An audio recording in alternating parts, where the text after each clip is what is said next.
So I have a quick question for the audience. Who in here is a developer at all? Okay, who in here is any data scientists in the room? Got one. Any security researchers in the room? Got zero, okay. Okay, well, one, okay, welcome. So, yeah, my name is Jovonni. Pleasure. I've been waiting for this talk for a while. What I'm presenting today is probably like a 2-year-old research project, and this is the first time we're talking about this publicly, so pretty excited. But the core beneficiaries for a project such as this are the developers in the room for the most part. So the title of the presentation is Exposing a Customizable, Decentralized Crypto Economy as a Data Type. And what does that mean, right? It's really wordy, but so let's walk through it a little bit. So to expose is to just make something physical, right, accessible.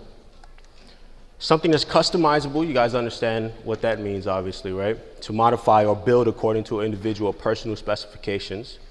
Decentralized, we're at a blockchain conference, you guys all get that. A crypto economy, how many people have never heard of this word before? Okay, good, well, you guys get that. It's an ecosystem with rules enforced by a combination of economics and cryptography.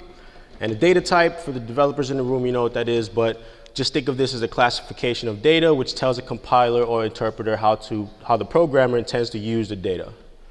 So a project background. So first off, my background, I have a background in computer science and electrical engineering. I also have a background in cybersecurity and in data science. And currently I work as a data scientist specific to the cybersecurity domain for a Fortune 50 company. I won't bore you with any of that stuff. So the genesis of this project is for almost 3 years, we've helped customers build decentralized applications. And in doing so, if you do it enough times, you start to realize some common denominators amongst all of these projects. And we noticed quickly that there are certain pieces we had to keep redoing. So the project team, we're all researchers, all developers. It's about 7 of us, 6 full-time. So what we first started doing is we wanted to see what are some characteristics of these blockchain projects. And kind of naturally, well, first off, let me say this. This is not rehearsed. Like, I don't like giving tech talks in a rehearsed fashion. I like giving them kind of like how meetups are. So if you have a burning question, just interrupt me, right? If we run out of time because you guys are the core beneficiaries to this, I would rather have a meaningful dialogue around the project opposed to just bombard you with information. So what we first started looking at is what were some of the Git properties for a lot of these projects. And we had another project that we were working on where we took the top 500 coins from CoinMarketCap, and we basically just did a data science project behind 6 dimensions of Git activity. So the dimensions that we looked at, 2 of them were the number of organization users on that Git account. Another one was the number of repos associated with that Git account. And if you see just with those 2 dimensions, you see Ethereum on your right. The number of repos, and you'll see as we go on, the number of repos with Ethereum starts to be really just overwhelming with respect to the other projects. We also took the number of contributors in total for their main, so let's say for Ethereum, we took their core repo and looked at how many contributors they have there. So another dimension we looked at. And if you see on your right, you have like all the Bitcoin variants there, right? And that makes sense because it's the longest, right? The longest standing project. We also took the number of commits with respect to the main repos. And you also see Ethereum on the right there and some of the Bitcoin variants.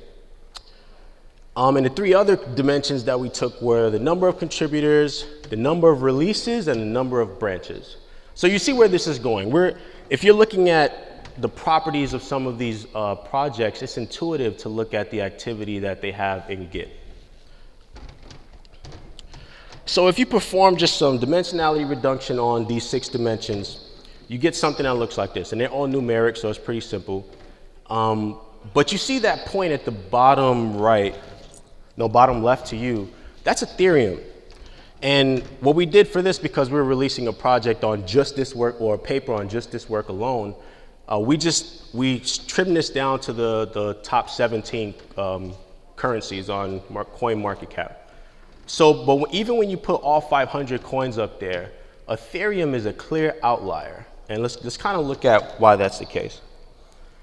So if you look at the red cluster here, these are all of the Bitcoin variants. And this makes sense because, you know, they're forked from the original Bitcoin project.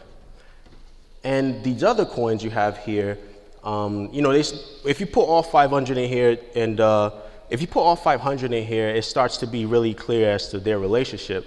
But it still remains the case that Ethereum is far an outlier in regards to the whole data set. So let's look at why that's the case, though. So this is the correlation heat map for all of the 6 dimensions. On the right, on the right, you have all of the coins. On the bottom, you have the dimensions that we're looking at. If you look at Ethereum there, the number of repos and the number of total commits for Ethereum contribute to the location of the data for Ethereum in this whole project. And there's no other project in the top 500 that has such a high correlation with those 2 dimensions but Ethereum. But this makes sense though, because Ethereum is very active. So we started off with this, and what that led us to is we wanted to see what makes Ethereum so different from an activity perspective. And it makes sense because Ethereum is a multi-purpose protocol. This is the same view, just flipped on this axis. Does this make sense to you guys so far? Okay.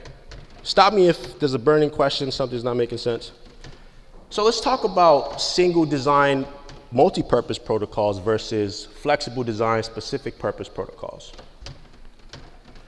So SDMP, single design multi-purpose protocols, and these are our definitions. Remember, this is a research project. And I want to also stress that this is a long-term research project. What you're going to see what we're trying to do, you can't really accomplish in 6 months because the space is so volatile. So single design multi-purpose protocols are hard-to-find protocols in the service of creating a blockchain with the amount of theoretical computation types tending towards infinity. What does that mean? All of these projects like Ethereum, Tezos, Arc, blah, blah, blah, what they do is they're trying to make these protocols that allow you to basically build any computation you want. There's issues with that, and there's also benefits with that. With flexible protocol design, which is something that we're defining, it's in the service of the same thing theoretically, but the outcome should be a very specific blockchain. Think of it that way. And this takes inspiration from the simplicity behind Bitcoin.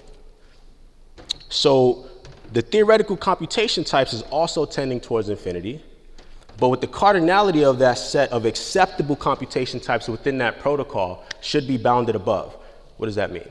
That means that if we build a protocol that accepts all computation types, when you actually finalize the protocol design, it should, similar to Bitcoin, it should only accept certain computation types, which leads to a lower attack surface from a cybersecurity perspective.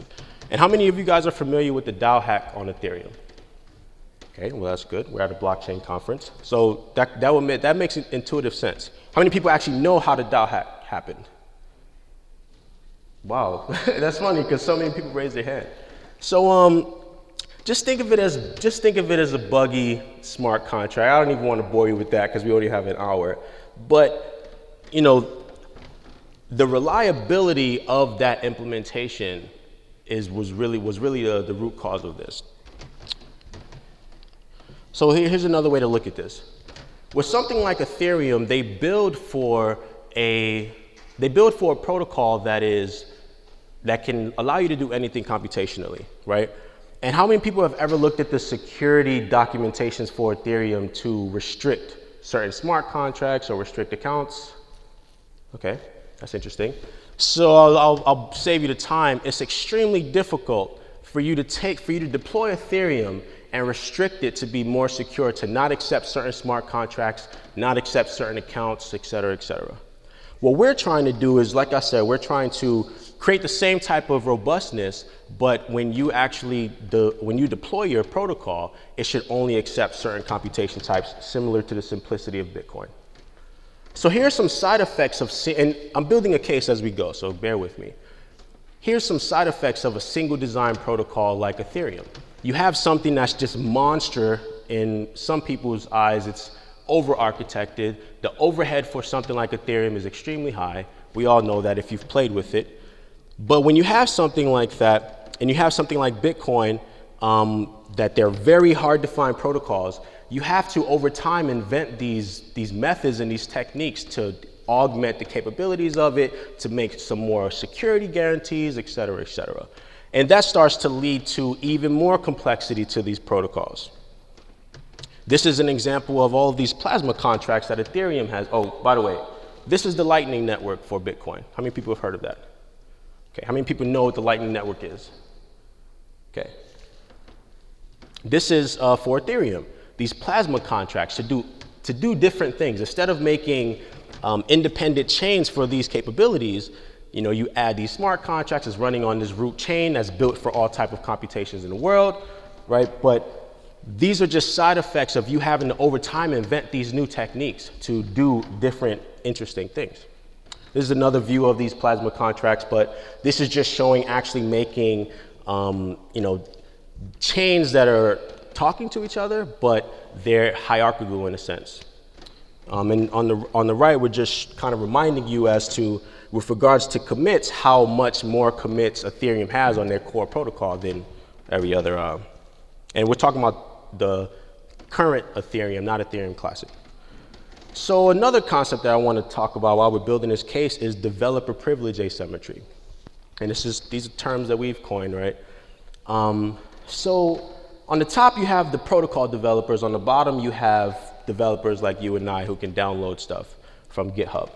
On the top, some of the privileges is the protocol developers get to decide the cryptoeconomic rules of the network. They also get to decide on any fundraising efforts. And the third part, which is what we're focusing on, is they also get to decide the development decisions. And granted, it is open source, right? But we'll talk about what that actually means in a minute. On the bottom, you can read 1 through 5. But the part that we're focusing on is, anyone can begin a new protocol from the original source. So I can take Bitcoin and I can make Jovonni coin or something like that, right? But let's talk about some problems with this.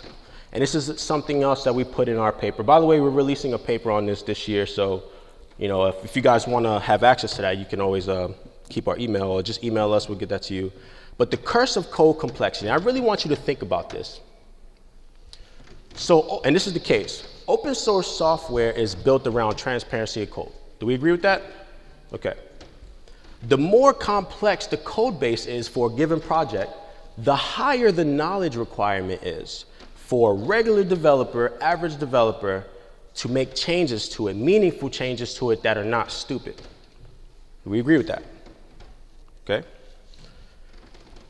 Blockchain, and I'm sorry, I like dialogue, right? It sucks we only have an hour.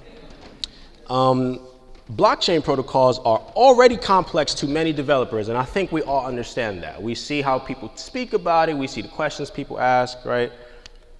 Now, finally, adding to that complexity of the protocol that I will want to customize isn't beneficial to developers looking to experiment with cryptoeconomic development. And let's look at why.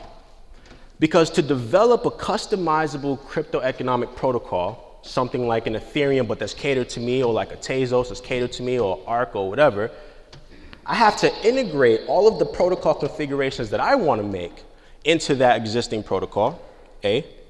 B, for most, if not all protocols, if you alter the protocol significantly, what happens? You're no longer compatible with the main network that is supporting. And that seemingly defeats the purpose of me building on it, because I'm basically just building something that is brand new, basically, and it has no security guarantees anywhere in the world. So many projects aim to be the glue binding these public chains, but interoperability does not guarantee better developer experience. And our main goal is to democratize blockchain development for regular developers. So the basic concept here, and this is, if you leave this presentation with anything, I need you to leave here with this. We're trying to, and you said you're a data scientist over there. How many people have ever heard of scikit-learn or TensorFlow? They're basically data science platforms or frameworks for me to not have to write a neural network from scratch or write some type of ML algorithm from scratch. But the point, though, is with scikit-learn, I can take an already established machine learning algorithm and feed my data into it in like 6, 7, 8 lines of code. and it just works. Or if I wanted to do something a little more sexy, I can write an algorithm from scratch using their modules that they have. Same thing with TensorFlow. I can deploy a neural network, whether it's deep or shallow. I can do that using their ready-made modules, but such a framework gives me the capability to write any neural network architecture that I want. And I think for people who are familiar with TensorFlow, you see the influence that has on the research community, because you have papers that are written and released that the way that they proved out their work is using things like TensorFlow. So does that make sense to you guys? So we're trying to build the TensorFlow or scikit-learn for blockchain development. Think of it that way. So these are 3 different visuals from 3 separate sources on what a stack for a blockchain looks like. And we see some disagreement here a little bit, right? Overall, same concept though. You have, it's a layered approach, right? You have consensus, incentive, blah, blah, blah. Don't even pay attention to this really, because it's all arbitrary. This is someone else's attempt to explain to the layman what a blockchain layer or stack looks like. So our goal is we set out to find out, and remember I talked about the common denominators we saw at the beginning of the project a couple years ago. We set out to figure out what layer 0 would look like. And how many people have ever heard of Polkadot and Parity?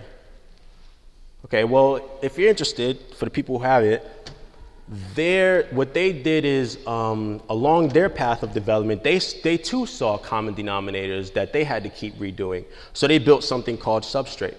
And if you had to leave here with some type of analogy in your head, we're on the same mission as Substrate is on, definitely. Our team is way smaller though, right? Way less funded, 0 funded. So the basic concept though, in terms of cryptoeconomic rules of a protocol, there's so many moving pieces to it. And how many people have noticed the tribal, since I'm in front of you guys, sometimes I like to act like I'm gonna die tomorrow and just put it all out on the table. How many people have seen the tribalism in the decentralized space, right? We see teams argue to the death damn near. We see teams insult each other about stupid things like block sizes and consensus mechanisms, and they argue back and forth. And in the data science world, there's a such thing known as the no free lunch theorem, which states that if you take all optimization algorithms in machine learning and you average it across all applicable problems, or just average it across the entire problem space, they average out to perform the same. What does that mean? That means that there's no such thing as a best optimization algorithm. With regards to consensus mechanisms, we're taking the same approach, and we're trying to show that if you treat consensus algorithms the same as you treat optimization algorithms, the no free lunch theorem should somewhat apply, where the performance of a consensus mechanism is purely dependent on the use case. There is no such thing as proof of work is best for everything or proof of stake is best for everything. That's just stupid. But you see people argue so much about it. So what this is showing is there's so many variables with regards to cryptoeconomic protocol development, and if you pick up, and there's a talk here that was called pick your protocol, right? That inherently, if you choose a protocol, you miss out on so much, and good luck trying to customize that for what you're trying to do. Good luck with that. So reasons for modularity, and this is just 2 dimensions we're looking at on this slide. Consensus algorithms. Proof of work, and these aren't like, let me say this. There's so many researchers in the space, there's new consensus mechanisms made all the time, and theorized, proven, disproven, whatever. But you have proof of work, proof of stake, delegated proof of stake, proof of authority or proof of activity, depending on which one, proof of burn, proof of reputation, and these aren't theoretical, they're actual projects that are implementing these. In regards to hashing algorithms, which is just a second dimension out of many, you have different hashing algorithms, right? Good luck trying to take Ethereum and change one of these. Good luck doing that. So interoperability versus modularity. With interoperability, obviously you have some type of connecting protocol. But what we're trying to do is not the same. What we're trying to do is there are certain aspects of protocol A and protocol B, protocol C that we find interesting and that researchers may want to reuse. So we're not trying to connect chains. We're trying to take approaches similar to scikit-learn and TensorFlow. Like TensorFlow didn't make the idea of a neural network, right? They implemented it. or they implemented them in different ways. So we're just trying to take approaches and techniques that are conducive to development and put them into a reusable framework that can be extended over time. So how many people know what UTXO stands for? Interesting. Unspent transaction output. How many people know what account-based is? Okay, cool. We're all learning, right? We're all on our own path. These are two different chain types, at least today, and we'll talk about kind of what that is. So this is taken from Bitcoin Core's developer guide. UTXO is how Bitcoin works. So the fundamental idea is, for me to spend a coin, there has to be, I have to provide an input to an associated output. And that's how this link in history is sequentially made, so that you know what coins came from where, what coins are denominations of others, et cetera, et cetera. Does that make sense to the people who, okay. And you can always refer to the internet for things like this, right? I won't bore you too much with that. Now, with account-based is how Ethereum works. Account-based, you can think of it as a huge key value store, loosely, a huge key value store where the keys are associated with accounts and the values to those keys are something of interest. Just abstract that away for yourself. Make sense to you guys? Account-based? Okay. Remember, you guys can interrupt me at any point. I love that. So let's talk about block, and I'm throwing a lot of information at you, and I don't really expect you to digest all of it, to be honest with you. This is, like I said, this is a 2-year project, and we're still in the beginning of it. So let's talk about block roots real quick. How many people have read Bitcoin's paper? Actually read it. How many people have read the yellow paper from Ethereum? Actually read it. Okay, good enough. So this is from Bitcoin. With Bitcoin, you have this idea of a block header. We all know that. In that block header, you have this thing known as a Merkle root. And that Merkle root is representing the root of some tree that has all of its transactions in it. That's with Bitcoin.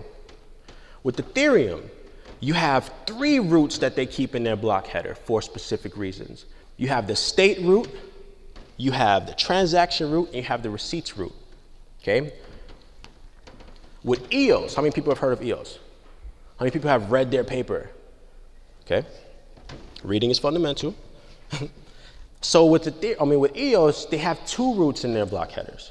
They have the transaction root and they have the action Merkle root. How many people know the purpose of a root, including that in a header? Okay, well, let me tell you.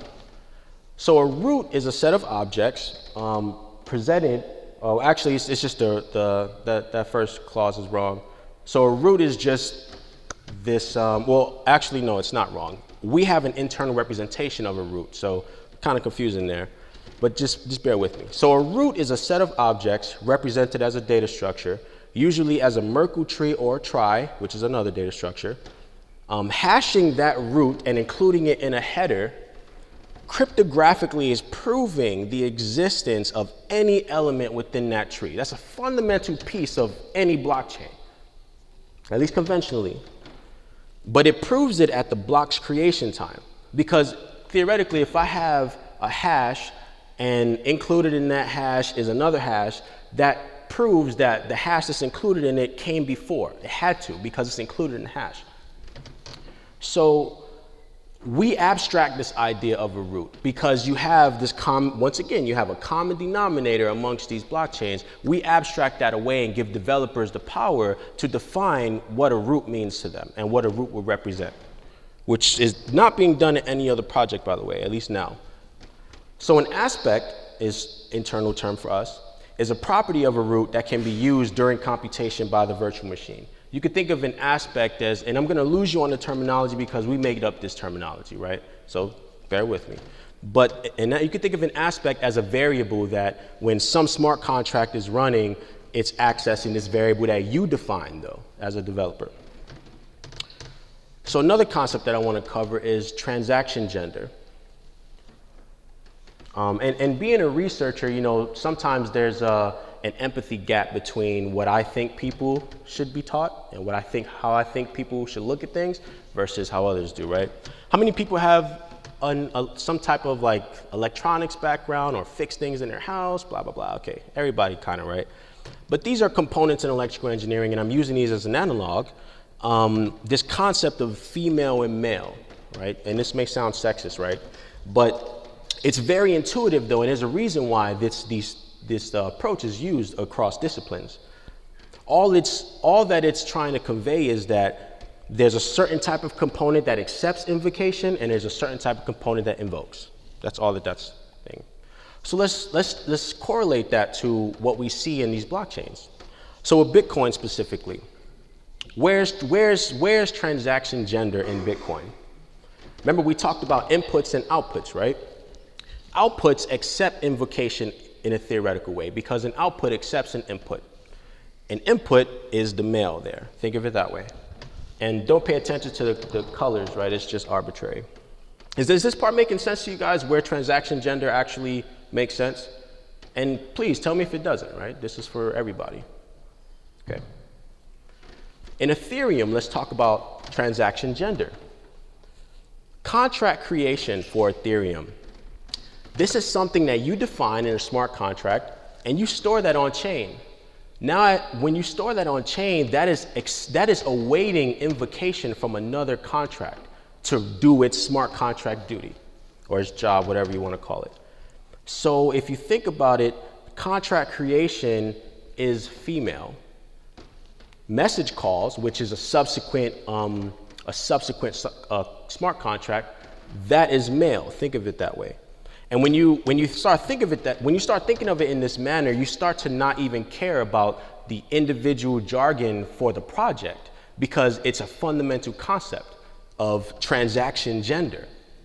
And I implore you, as you go and you learn about more chains, look for this type of stuff because it's so fundamental. So let's talk about all of that stuff is like a case as to why we're doing what we're doing. So let's talk about architecture real quick. And I want to stay on this slide a little bit because this is literally what we're doing. And all of this stuff is built already. The parts that we're really working on now is the proof assistant integration. But let's talk about it. So in the middle, you have our actual protocol. We have 3 levels of configuration that we built into the system. You can customize aspects of the virtual machine. How many people understand what the purpose of a virtual machine is in these protocols? Okay, good enough. Just a virtual computer, think of it that way, like the EVM or something like that. For Ethereum, it's just the way that smart contracts are executed upon and understood. Second, we have a blockchain level configuration. So this is where you get to choose what type of chain that you want to deploy and get to choose different aspects of that, like your roots and stuff like that. And the third layer that we have is the actor and node configuration. High level, you could think of this as the properties of consensus within the system. Obviously, you have virtual machine there. We have our data store. What we built into the system is a graph database as well. This allows us to expose an analytics engine that we'll talk about a little bit. We also built a simulator in there, so one thing that is important is, as a developer, you should be able to define a protocol, spin it up, simulate across it, see how that thing will perform over time, and break it and spin it down. It should be magic to do this back and forth. You should not have to labor hours over doing something like that, especially when you're in the development phase and trying to figure out the properties of what you're trying to deploy. At the bottom, we have some version control in there. That's nothing magical, right? Now let's look at the programming language aspect and the proof assistant aspect. And we'll cover the programming language a little more in detail. But we'll cover that in a minute. But the proof assistant, think of it this. How many people have never heard of a proof assistant before, or automated theorem proving? So think of it as when mathematicians try to prove something mathematically, that sounded redundant, but when they're trying to do that, they can either do it the manual route, or these days they can use certain software packages that allow them to simply define what they're trying to prove, and the theorem prover will use semantics and its own logic to help them do that. Think of it that way. We can have a whole talk on theorem proving by itself. So, and now let's start really talking details about what our project is even doing. So to configure a new type of chain, let's say if I want to build a Bitcoin variant, right, on something like this. And theoretically, you should be able to build Bitcoin on here, Ethereum on here, Tezos on here. As long as they follow the fundamental aspects of a blockchain, you should be able to build it on here and define it. So once a chain is configured by me and deployed, it will only be allowed to perform the behaviors explicitly allowed by me, the implementing developer, which leads to a lower attack surface. You will never have something like a DAO hack in such a system.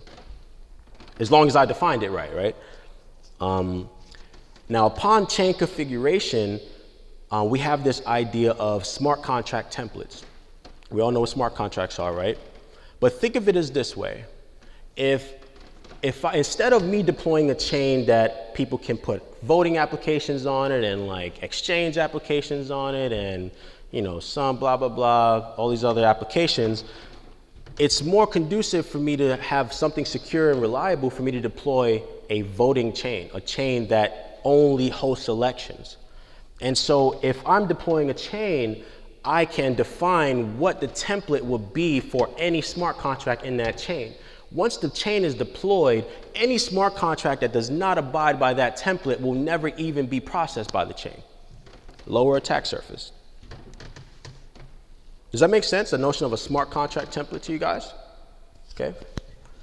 So to create a new smart contract, we pass the transaction to the chain, obviously, following one of the templates that we made at configuration time. And the templates created indicate how the protocol will use the parameters passed by the following and subsequent transactions.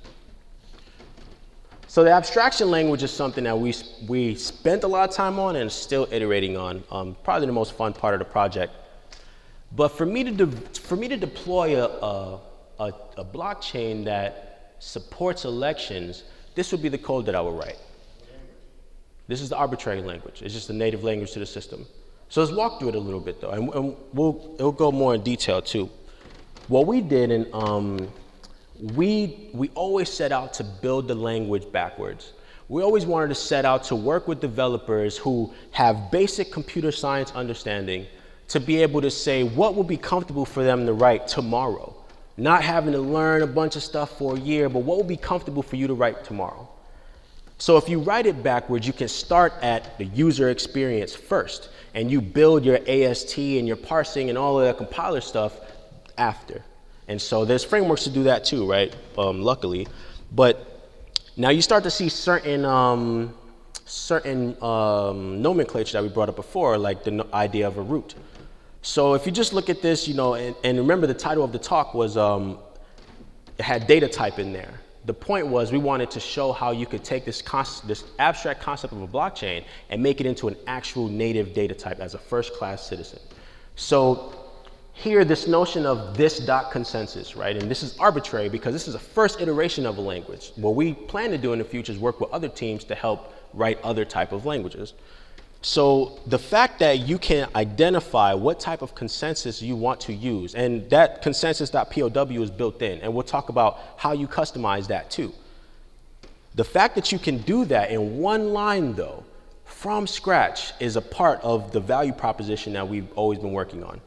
Those two functions that you see, there's a list of functions that we support natively, but the notion of onCreate is some arbitrary computation that you can run as soon as your chain is deployed, up and running fully. So you can do something like, let's say if you want to check how many initial nodes are on the system, you can do that at runtime in one line of code. Well, yeah, at runtime in one line of code. That second function, the notion of onNewBlock, and like I said, we expose different functions for different purposes, but that onNewBlock function allows you to define some arbitrary piece of computation that runs every time a new block is produced. And you see where this is going. This is leading more towards a person who has never heard of blockchain before but has a fundamental computer science understanding, being able to use such a framework to forget deploying real quick, to play around with the idea of blockchain development, to play around with concepts that they read about, to break things. And at the bottom there, that line that's separating it, that B1.start, oh, well, actually, that's supposed to be votechain.start. Sorry, it was called B1 before. Votechain.start is something that I run in my command line interface. And there's a bunch of other dot notation functions I can run. I can also say something like votechain.contains to see if a certain transaction exists in that whole chain. And that's abstracted away to the developer because you shouldn't have to worry about those implementation details. So you see how the analog of building a scikit-learn or TensorFlow for blockchain development, you see how this relates to that. So roots, let's talk about what that looks like. Remember on here, you have this idea of add root. And at the top, I'm importing my roots to my actual configuration. So a root, and we keep this abstract for you, but there's certain aspects of it that we define. We can define some human readable string as to what the purpose of this root is. We can define the access type for that root. If it's private, then there's a key management system that is native so that we can make sure that it's only read by things on the chain, etc. Just think about having encrypted data on the chain, but only being able to read it if the key management system allows you to. This idea of code, and we'll look at that a little bit, but the idea of code is me defining, let's think about Bitcoin. That's me defining how the signatures are gonna work. That's me defining how I'm gonna validate what's going on in that transaction. That's me defining the logic that's gonna run on that root. So if you think about Bitcoin, you have this Merkle root for transactions. The actual code that's running is the Bitcoin script. The whole, like taking the public key and the hash of that and then actually matching those up to see if it's the actual person, blah, blah, blah.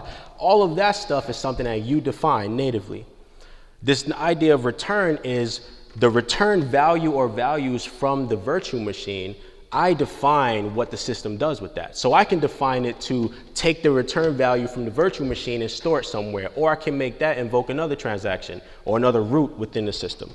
But and we're still defining a lot of that stuff because, you know, as you work with different developer teams have different purposes, right? And right now we're working with 6 development teams specifically in Atlanta because we're native to Atlanta.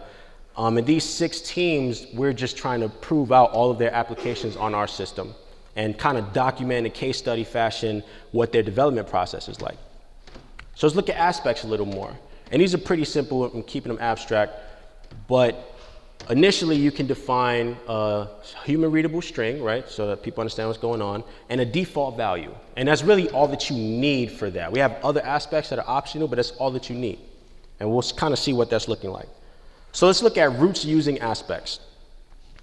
20 minutes. So on the bottom, we have a root, right? We're importing that example aspect into that root. And we're just simply one line add aspect to that root. Now the system knows at configuration time, the system knows what's the relationship between that aspect and the root. And you can add as many aspects as you want. And remember, the idea of an aspect is simply a variable that's used by the virtual machine.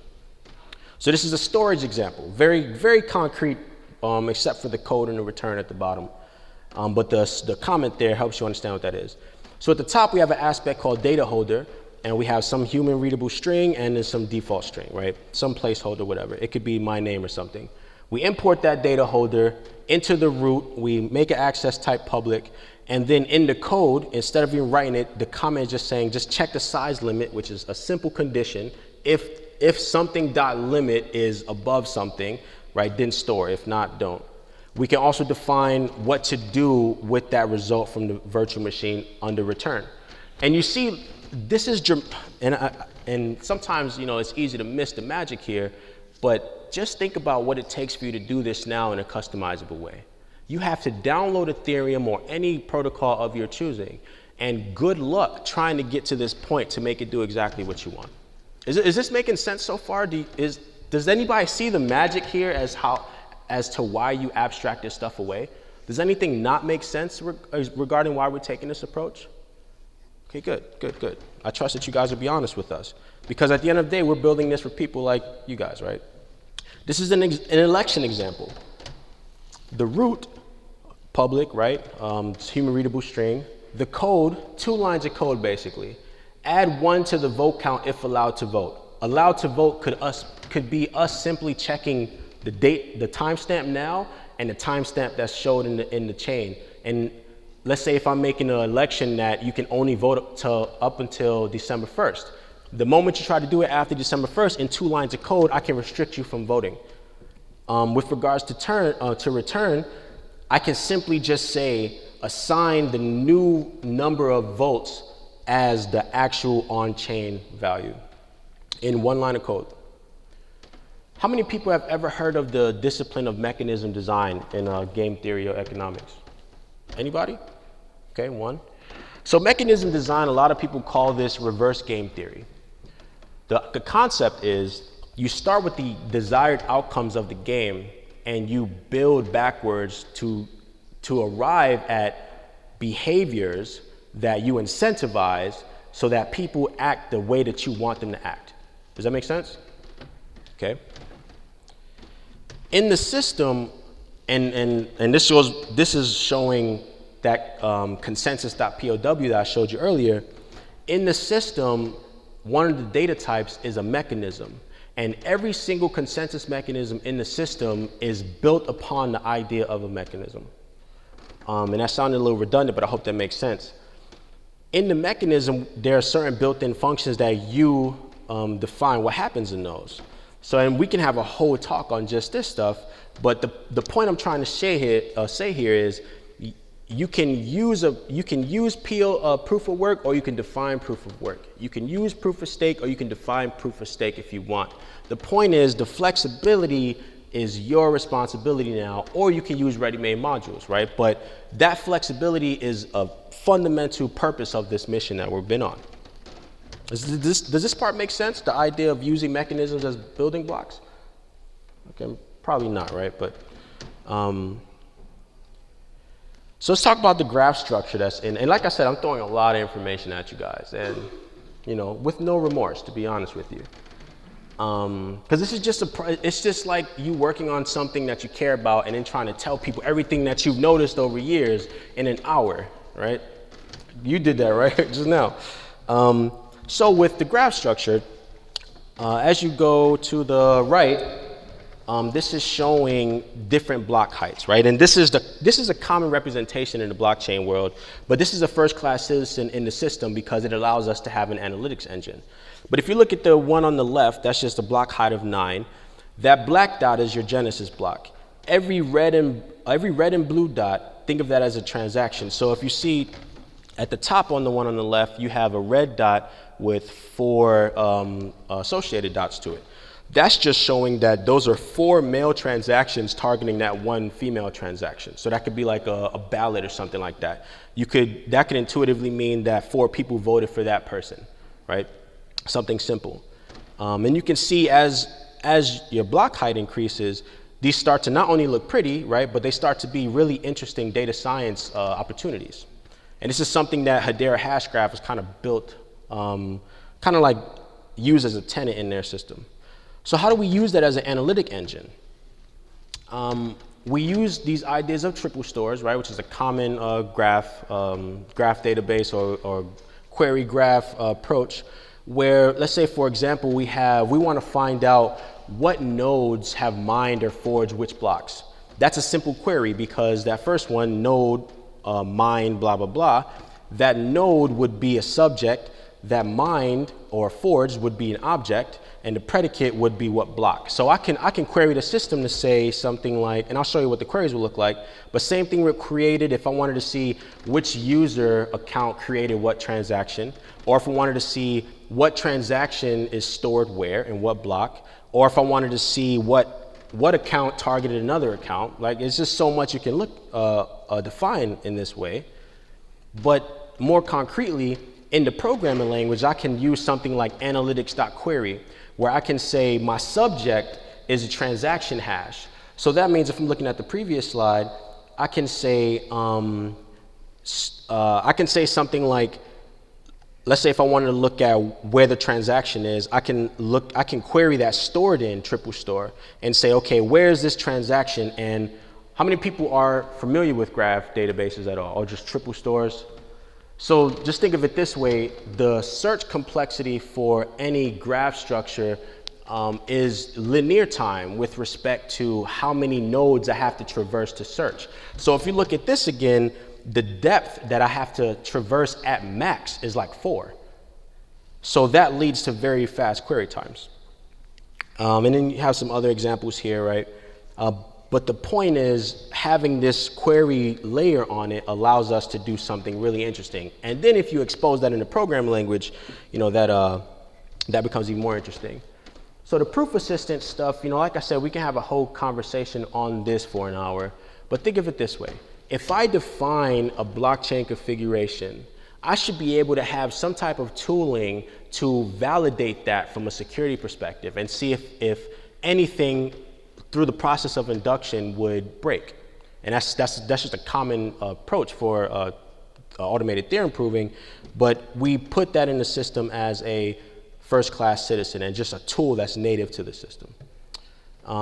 So this idea of local or hosted economies, the power with Bitcoin comes from, Bitcoin has been running for so long, so for me to attack it now is infeasible because I have to, within the block creation time, I have to create another version of history, right? So what happens if you deploy a chain tomorrow and you started from block 1, or block 0 rather?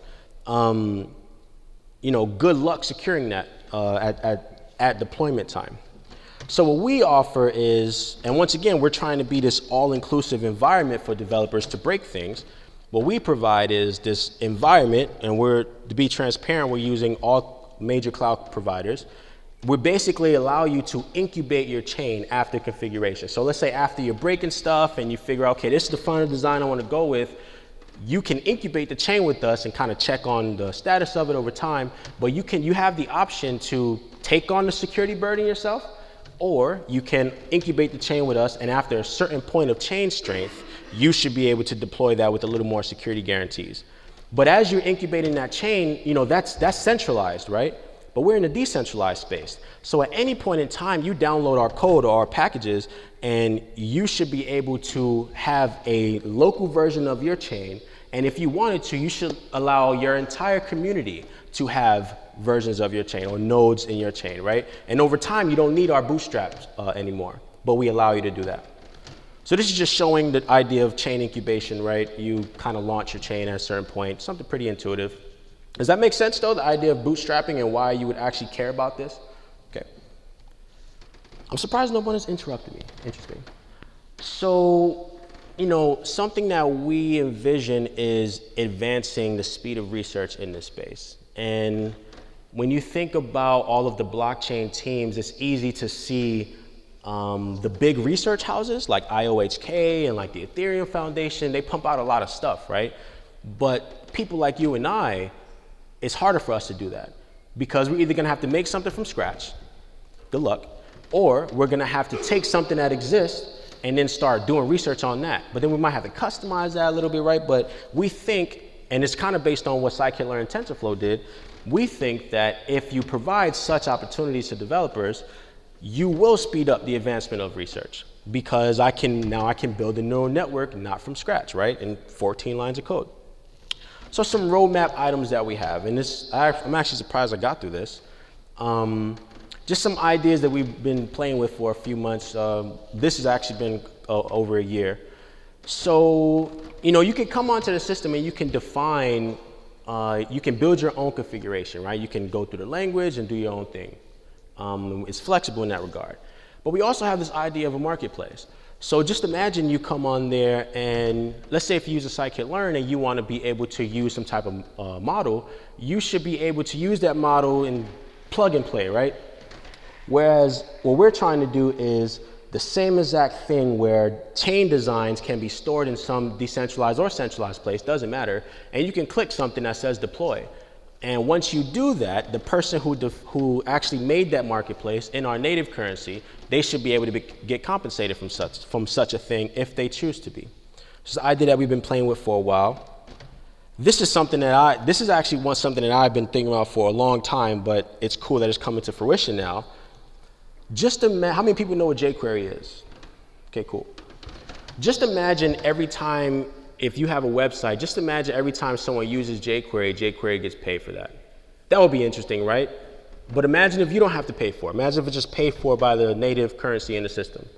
This is something that we're trying to incentivize because it incentivizes people to make reusable modules. And just imagine if you wrote libraries in your basement and were able to get paid every time someone invoked upon it. That's an interesting concept, I think. So that's something we're playing with. This is something that Tezos is doing actually, and the way they're doing it is pretty much the same way. But if you have a local client on your machine that's running their protocol, they're able to push you updates basically, which is more native to the computer science realm, right? But it's just the idea of kind of updating code and stuff like that. We also have this idea in our system where, let's say if I deploy my design version 1, and let's say I change something over time, if I want to deploy that new version, I shouldn't have to break anything. The way that we handle that is we simply roll over the code. Just imagine in a simple way, when you want to roll out version 2, you're able to basically kill the chain before, not delete it, but stop it. Imagine taking a hash of that whole data structure and including that in the Genesis block of your next version. That's the most naive way you can do this with actually keeping ancestry through time. So that's something that we have native into the system. So, and this is the last slide, and I hope this doesn't rub anyone the wrong way, but the code name for this project is something that we take great pride in. This project is called Project Kunta. And how many people have ever read the story Roots in this room? Heard of it? Okay, not surprised. Kunta Kinte was a fictional character in that book. And he was an African that was forced into American slavery. And he spent his entire life trying to break those chains, theoretically, break that bondage. And even the generations after him spent their entire life trying to break that bondage. Very simply, we're trying to break the chains and the bondage that is embedded upon developers by protocol developers.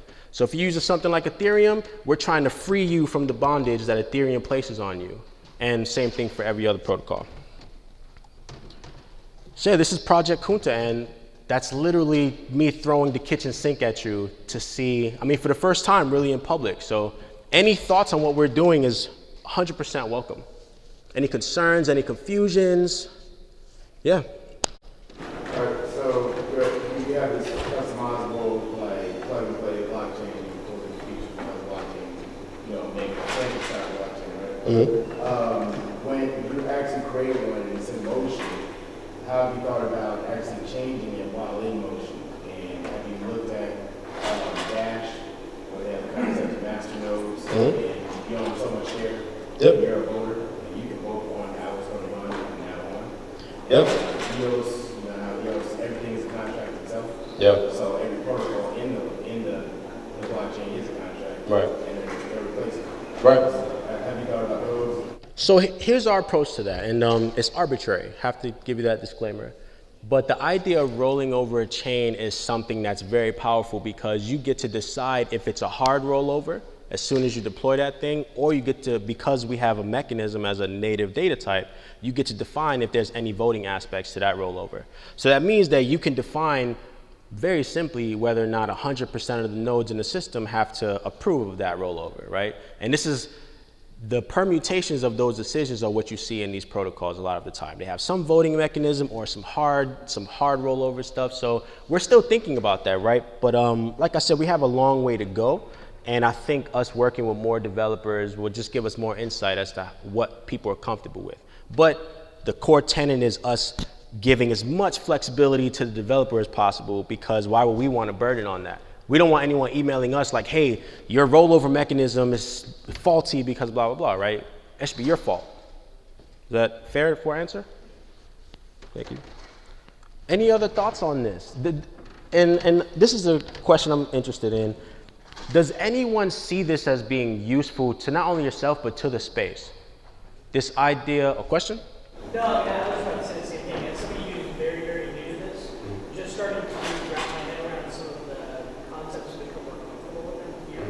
I'm happy to roll my own things to get a grasp on what it's doing, and I think this would be very, very helpful.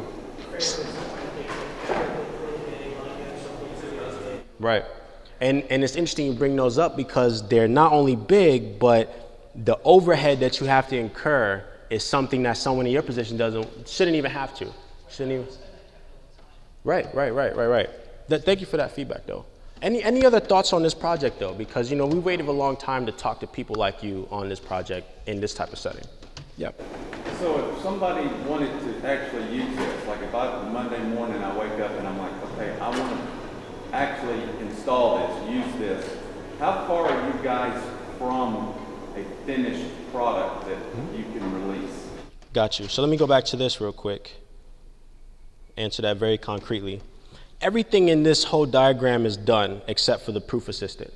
we're continuously iterating over the programming language, right? Because that, people still iterate over Ruby and stuff like that, right? But if, like I said, we're working with 6 teams and they all have our system now, and we just meet with them because we're in Atlanta and kind of we help them do what they're trying to do. Because it's, it's a language you have to learn, right? And we set out to make it as user-friendly as possible so that people don't have to relearn computer science concepts and stuff like that, right?